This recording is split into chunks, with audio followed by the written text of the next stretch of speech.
Okay. So let's talk about these engaged questions. We are on page 55.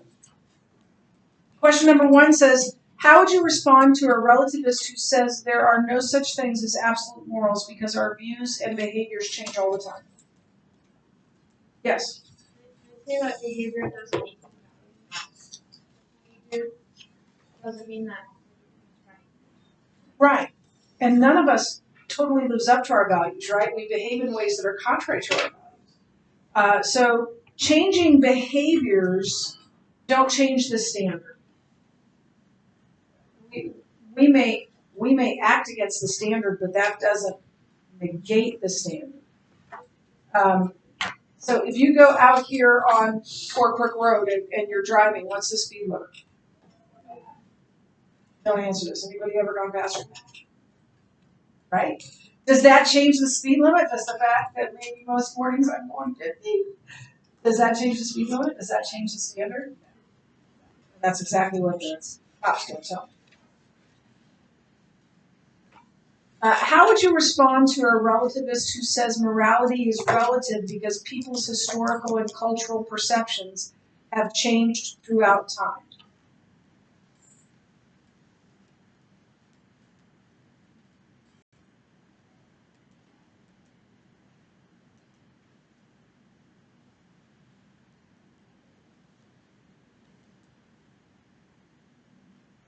Yeah. it seems like, to put an example, that it's like some people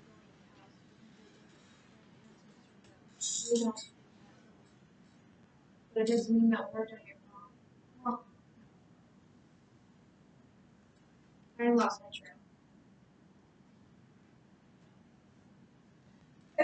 There needs to be a delineation. There needs to be an understanding the difference between a preference or an a belief and a moral standard. So moral principles don't change. It's the perception of the moral situation that changes.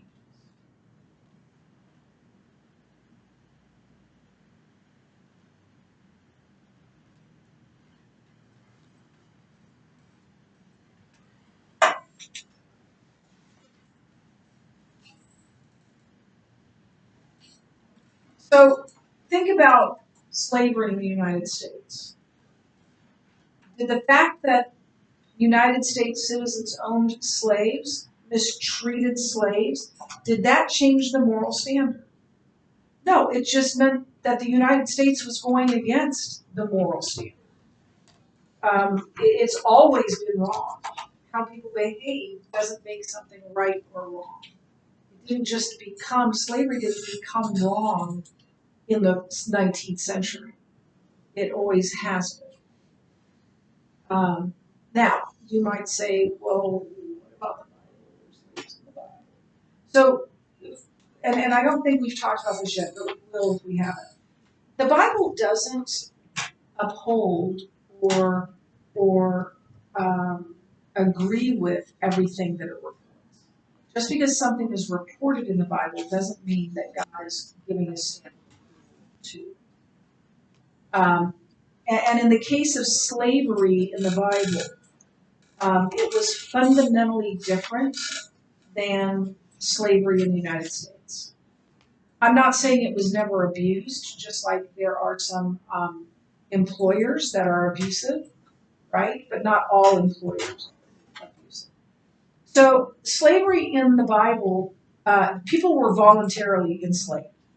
They chose to be enslaved. So no, there was no, kidnapping, no, separating of families, all that. And nobody could own a slave. That's codified in the Old Testament. No human being can be owned by another human being. And so people generally sold themselves into slavery to get out of debt. And they were slaves for a period of time.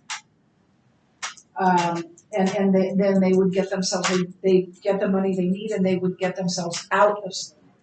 So it wasn't permanent. And then there were rules about and laws about in the Bible on how to treat a slave. In fact, Paul talks about this. To treat your slaves as fellow brothers and sisters in Christ. So it doesn't make biblical slavery okay, but it does make it more understandable. It's not the same thing as American slavery. How would you respond to a relativist who says disagreement over moral dilemmas proves morality to be relative?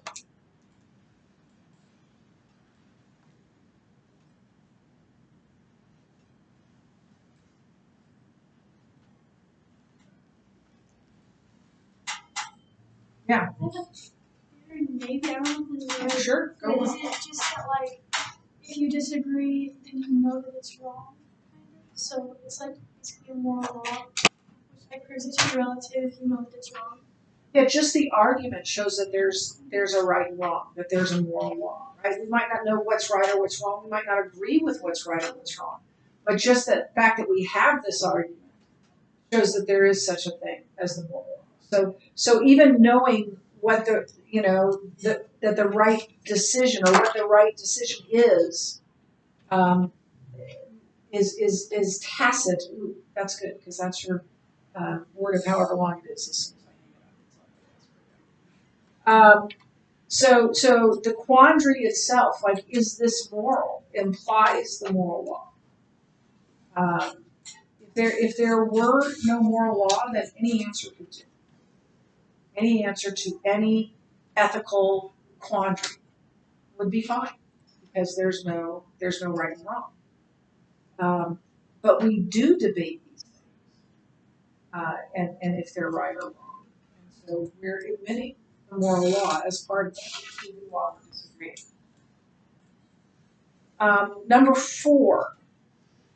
How would you respond to a relativist who says that the fact that different cultures have different practices means they have different values as well?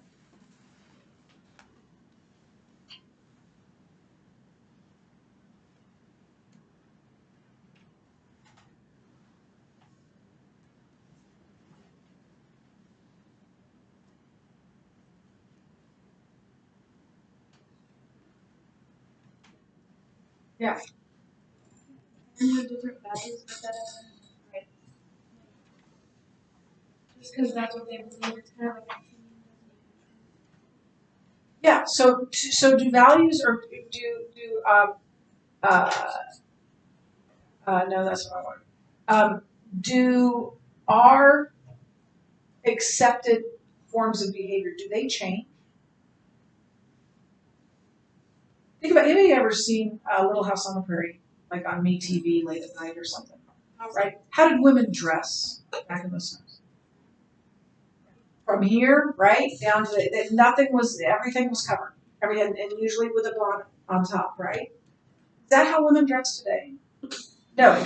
The idea of what is modest dress has changed a lot. Sometimes too far. I've seen girls out in public wearing things saying, "Where's the rest of your outfit? I think you need to put on the rest of your outfit." Here's the thing. The moral value is absolute.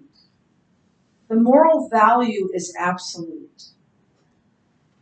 The way it's practiced may be relative.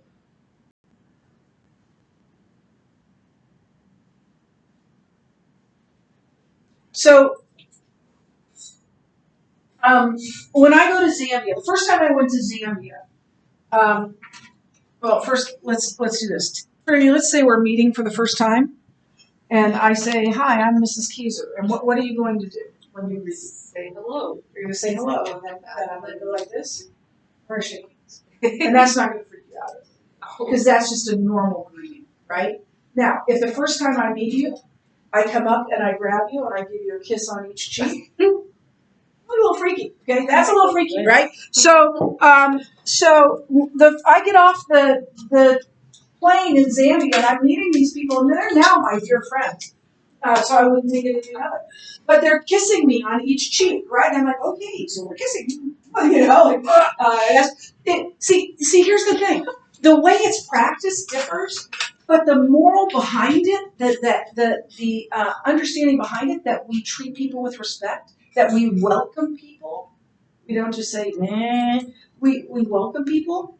That's the underlying principle. That's the underlying moral value. It may be practiced at home. When we lived in Korea, my parents decided to bring my grandmother along. Both overseas assignments in Korea and in Brussels. My grandmother lived with us. When they went to Korea, they wanted my grandmother as a babysitter. Because they had 4 kids. The youngest was 3 weeks old when we left for Korea. My mom went into labor the night my dad came home and said, "We're moving to Korea." And 3 weeks later, we were gone. By the way, if you have a parent that's in the military or was in the military and moved around a lot, thank the other parent. Like when I see someone in uniform, I always thank them. Or if I find out someone is active duty or former whatever, I always say thank you for your service to your country. But if their spouse is there with them, I turn to them and I say thank you for your service to our country, because I have no idea how long. Having 4 kids and moving every 1.8 years, and she would pick up and my dad always had to be there now. She picked up our whole household and moved halfway around the world, more than halfway around the world, with here he was going into 7th grade, I was going into 4th grade, Georgiana was going into 1st grade, and Missy was 3 weeks old. That's crazy, and she never complained. She never complained of us. So my grandmother went with us, and she was there to be the babysitter, but she was never the babysitter. Do you want to know why? Because every time they went out, and they went out a lot, they were invited to a lot of parties, they invited my grandmother, and they put her in the place of honor, the special place of honor. Why? Because she was the oldest person. And Asian cultures revere the elderly. And so she was the most important person. It didn't matter if the president of Korea was there. There were parties that the president of Korea was there. Mama was more important.